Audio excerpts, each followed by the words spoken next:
So I'm not a huge college basketball guy.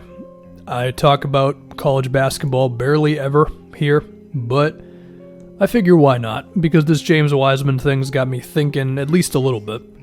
So, I forget the exact details, but wasn't it basically Penny Hardaway gave Wiseman money back in the day because his family needed it, and the NCAA is like, no, you can't do that.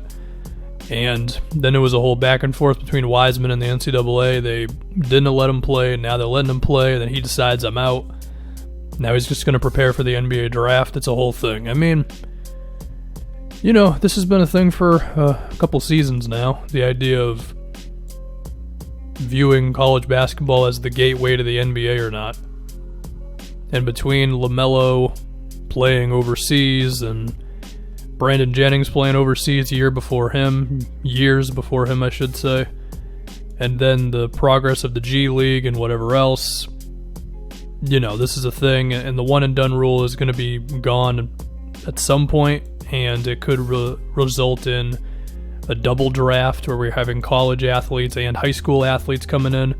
And I guess this is just another step in that direction where James Wiseman just says, you know what, I don't really need these guys to get to where I want to go, which is to the NBA. Now, as far as does this kill college basketball, this movement that is potentially coming here, you know, I gotta be honest, I don't really think it does. I feel like the people who are all in on college basketball, they're in it for the programs and the tradition, and I also think, well, I don't think this, I pretty much know this, as we all know this. There are certain areas of the United States where college sports are a lot bigger than professional sports because there are just certain places where the university is kind of the lifeblood of that area, and sometimes the pro teams are just not very good.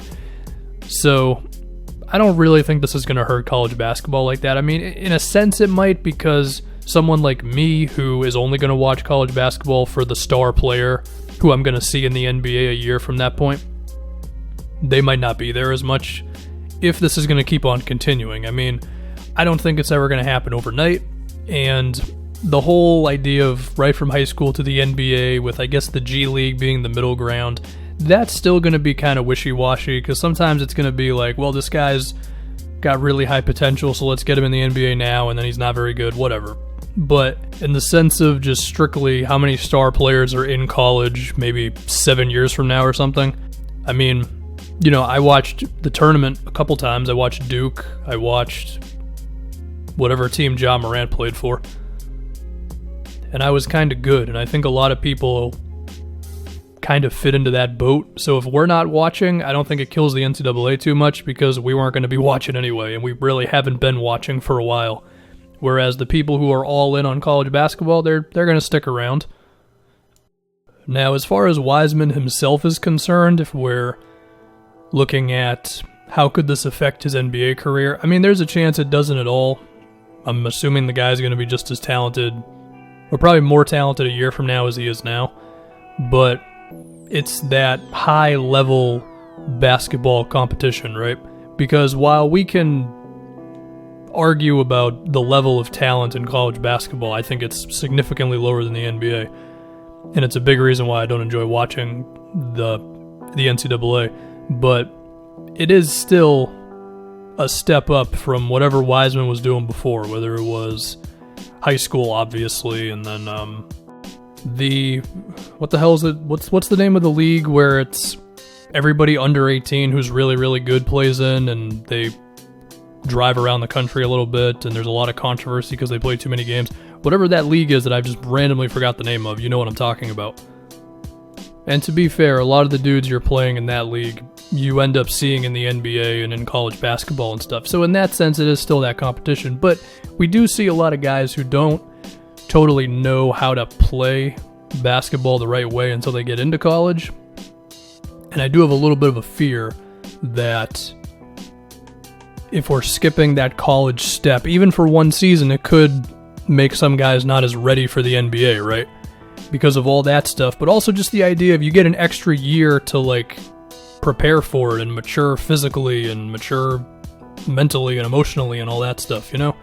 And that doesn't directly pertain to Wiseman. He could come in and be amazing for all I know, but it's more so just To me, it's like if we're going to allow guys to come from high school to the G League, to the NBA, whatever, then there's a chance they're just simply not ready for it. Now, one flip side to that is that already happens with guys who play in college for a few years. I mean, there's a chance that no matter what rules are changed or whatever, some guys are just simply not going to be good enough, and that's that.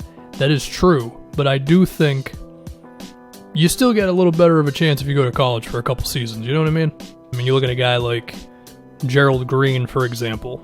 Now, there's a chance Gerald Green was always destined to be some 10-point scorer who was occasionally great and occasionally terrible. But if he would have gone to college, do you think he wouldn't have had some more well-rounded game that could have allowed him to average like 17 points a game by his third season? It's a possibility. And as we know, what happened with Gerald was he had to go play overseas for a couple of years and really figure out how to play basketball and come back to the NBA. Now, again, it's like, whose responsibility is it for Gerald Green or insert guy who's considering coming out of high school to figure this whole thing out? Is it that guy's responsibility? Is it the NCAA's? Is it the NBA's? Like, who is it? I get it.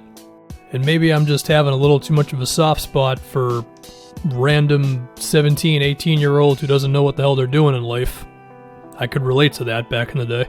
But it's also like, I don't know, is it a little, I don't want to say cruel, but is it a little too daring to just be like, all right, kid, you're 18, figure it out. We're not going to help you at all. Now, I'm mainly talking about all this from the perspective of guys entering the NBA, and this is definitely where my NBA fan first, college basketball fan, basically non-existent self comes out, so there's a chance I'm biased in ways that I'm not totally aware of with everything I'm saying here. You know, to be a little nice to the NCAA, I think they've made attempts to protect players in the sense of just whatever, things that I can't directly think of. Now, there's definitely holes you can poke into that, the big one being NCAA makes a whole bunch of money off of players, and players don't officially get paid. We assume they're all getting paid under the table, which I'm totally fine with. But, you know, the amount they make for a university and what they get in return, it's that whole thing. And so I guess the point of that, though, the idea of protecting a player or whatever, is that the NCAA, I think they just want to give you as many chances as possible to not screw up.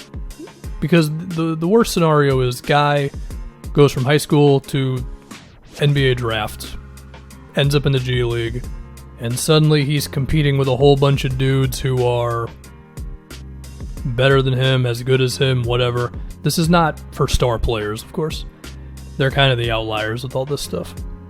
And when you combine that with the fact that the G League life is probably not as good as the top university life in the sense of games played, and I'm assuming these top colleges have like state-of-the-art everything, you know, in terms of travel, in terms of medical staffs, all that stuff.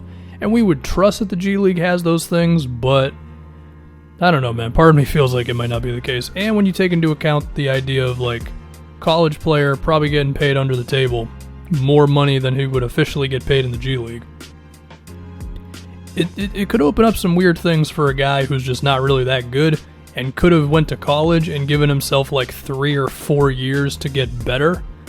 Because then, you know, then we get into the idea of, well, contracts, you know, like if you're going to the G League, do you get a different contract if you're coming from high school or whatever than a guy who goes straight to the NBA? Would it even be possible to really do that? I mean, I know they have the two-way contracts, and maybe that's step one in some sort of a gradual path to get to that point, but it's just all kind of weird to me, and I can understand the NCAA having the mentality of,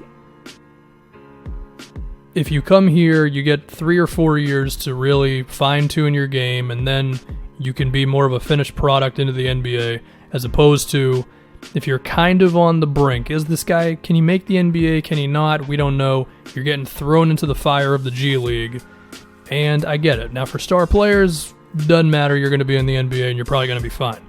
But I do think it's kind of a thing, and that's the type of stuff that this James Wiseman situation just makes me think of, the idea of just the NCAA being not as essential as it once was to get guys into the NBA and be ready for it, and and all of that stuff. So, I mean, there's a chance that everything I'm saying doesn't matter.